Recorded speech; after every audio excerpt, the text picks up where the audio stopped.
कितना पढ़ाओगे बेटी को, कितना पढ़ाओगे। एंड माई पापा वॉज ऑलवेज बिन लाइक कि जब तक पढ़ रही है, जब तक उसकी मर्जी है, लेट हर स्टडी। रिलेटिव्स आके बोल रहे हैं यार नहीं हो रही है, छोड़ो, शादी कर दो। जब रिजल्ट आता था और पता है कि यार फेल ही होने वाली हूँ, इतना फेलियर देखने के बाद वो होप छूट गई थी एक टाइम के बाद। प्रैक्टिस करना was not easy for me, क्योंकि कोई बैकग्राउंड नहीं था, कोई क्लाइंट नहीं थे, कुछ नहीं था।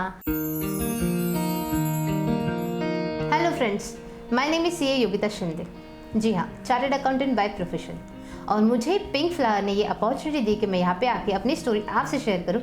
इसके लिए पिंक फ्लावर को दिल से धन्यवाद। तो मुझे अपनी स्टोरी अलग इसलिए लगती है क्योंकि जैसे इंडिया में अब तक होता आया है कि बेटे पैदा करने के लिए बेटियों की लंबी फौज लगती है या फिर फैमिली बढ़ाई जाती है।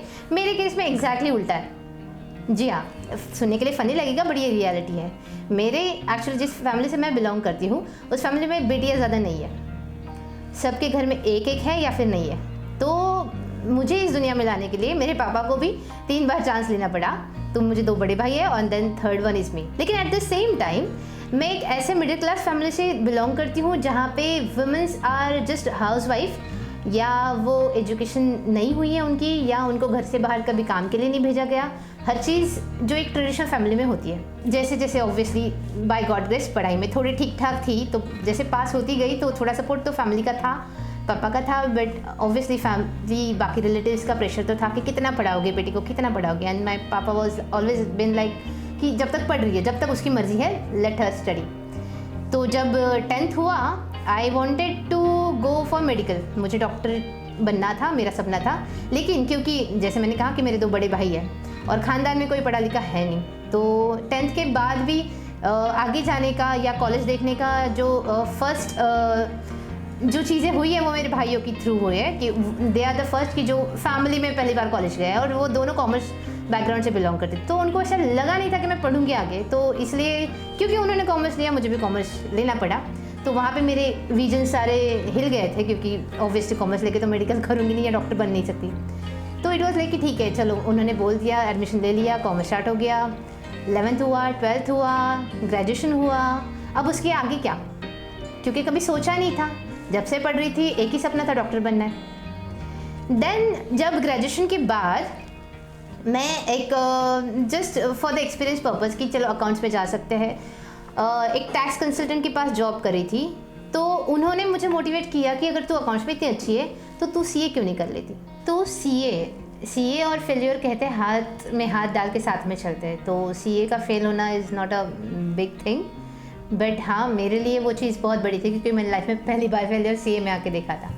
तो मैं ये तो नहीं करूँगी, कहूँगी कि CA बहुत डिफ़िकल्ट है। नहीं, इट इज़ नॉट डिफ़िकल्ट, क्योंकि मैं अकेली नहीं हूँ जिसने दुनिया में पहली बार CA किया। ऑब्वियसली मेरे पहले भी बहुत लोगों ने किया, बट मेरी जर्नी मेरे लिए बहुत स्पेशल है, क्योंकि जो मैंने फेस किया है वो मैंने जिया है हर पल। चाहे वो फेलियर हो, डिमोटिवेशन हो या मोटिवेशन हो, खुशी का पल भी हो, हर एक चीज़ मैंने जी है और वो मेरे लिए बहुत स्पेशल है। तो जब मैं फेल हुई पहली बार CA में, जैसे मैंने बोला कि मैंने अटेम्प्ट लिए हैं फाइनल में 6 अटेम्प्ट। लोगों को भी लगते हैं, इससे ज़्यादा भी लगते हैं, लेकिन मेरे लिए वो बहुत बड़ी बात है, क्योंकि 6 अटेम्प्ट 3 साल। एक ऐसी लड़की जिसने अपना CA ग्रेजुएशन के बाद स्टार्ट किया था। मतलब नॉर्मली लोग अगर 12th के बाद स्टार्ट करते हैं तो 21 साल में CA बन जाते हैं, लेकिन मेरे लिए वो जर्नी उतनी लेंदी हो चुकी है कि ऑलरेडी मैंने ग्रेजुएशन के बाद स्टार्ट किया, उसके बाद मुझे अटेम्प्ट लगे हैं। तो 30s में भी मैं CA नहीं बनी हूँ। मैं जब अपने से छोटे लोगों को देख रही हूँ कि वो CA बन के पास हो रहे हैं और कमा रहे हैं, और मैं नहीं कर रही हूँ कहीं कुछ। वहाँ पे मुझे खर्चे भी खुद करने हैं, तो मैं बीच बीच में जॉब भी कर रही हूँ, पढ़ाई भी कर रही हूँ। बहुत बार ऐसा होता है कि फैमिली प्रेशर भी आता है, रिलेटिव्स आके बोल रहे हैं यार नहीं हो रही है, छोड़ो, शादी कर दो। लेकिन नहीं करना था, क्योंकि प्रीफिक्स तो मुझे ही चाहिए था ना, अपने नाम में खुद का कंट्रीब्यूशन मुझे चाहिए था। पापा ने इतना टाइम दिया था तो ऑब्वियसली उनको प्राउड भी फील कराना था, वो मेरा सपना था। लेकिन कई बार ऐसा हुआ ना कि जब मैं खुद को पूछती थी यार CA योगिता शिंदे, लेकिन खुद को नहीं लगता था क्या तू बनने के काबिल भी है क्या। इतना फेलियर देखने के बाद वो होप छूट गई थी एक टाइम के बाद, बट फिर भी कोशिश कर रहे थे, क्योंकि देयर वर पीपल की जो दे रहे थे कहीं ना कहीं हौसला कि नहीं कर सकती है। तो बहुत बार ऐसा हुआ कि पढ़ रही हूँ लेकिन नहीं हो पा रहा है, सेम चीज़ पढ़ रही हूँ, सेम चीज़ रिपीट कर रही हूँ। तो धीरे धीरे खुद को एनालाइज करना स्टार्ट कर दिया। वो एक ह्यूमिलेशन, सेल्फ ह्यूमिलेशन होता है कि अपने छोटों को आगे बढ़ते हो कि यार मेरे से क्यों नहीं हो रहा, उन्होंने किया मेरे से नहीं हो रहा है। बट किया, वो फेस भी किया, फिर अपने जो फ्लॉज थे उन पे काम किया। देखा कि यार स्पीड कम हो रहा है, पेपर कंप्लीट नहीं हो रहा है, तो टेस्ट सीरीज दे दो, मोटिवेशन के लिए सर से बात करो, डाउट सॉल्व करो, दोस्तों से बात करो, साथ में जो बच्चे पढ़ रहे हैं उनके साथ रहो, कुछ खुद को फील गुड कराओ। उसमें कई बार ऐसा होता था कि बुक खोल के बैठा लेकिन पढ़ने का मन नहीं कर रहा, या खोल के बैठे कुछ पढ़ाई नहीं हो पा रही, लेकिन हाँ उस फेज से निकलना ज़रूरी था।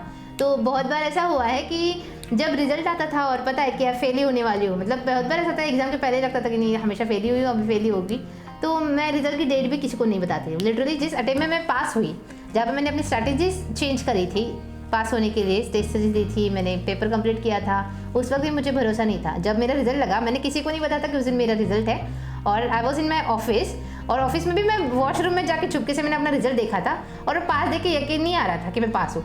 मैंने कम से कम 4 बार अपना रोल नंबर चेक किया, ये कंफर्म करके कि वो मेरा ही नाम है, मेरा ही रोल नंबर, और मैं सही डाल रही हूँ, मैं ही पास हो गई हूँ। And I literally came out of washroom by crying, और सब लोग क्या हो गया क्या हो गया, लाइक मैं पास हो गई फाइनली। तो वो मोमेंट मेरे लिए बहुत स्पेशल था।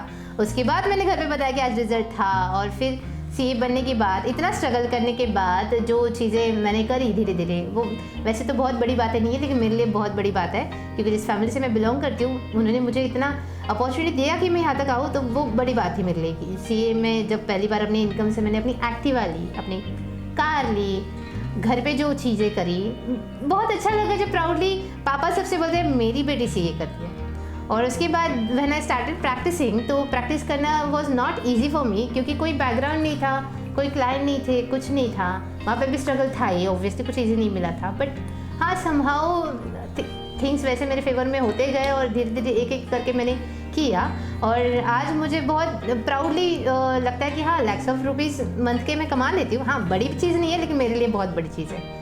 तो that's how my journey been, और इसलिए मुझे ये जर्नी बहुत ज़्यादा इंस्पायर करती है और बहुत स्पेशल रही है, और मुझे अपने हर जर्नी के हर एक पल से बहुत प्यार है, चाहे वो दुख वाला था या खुशी वाला था।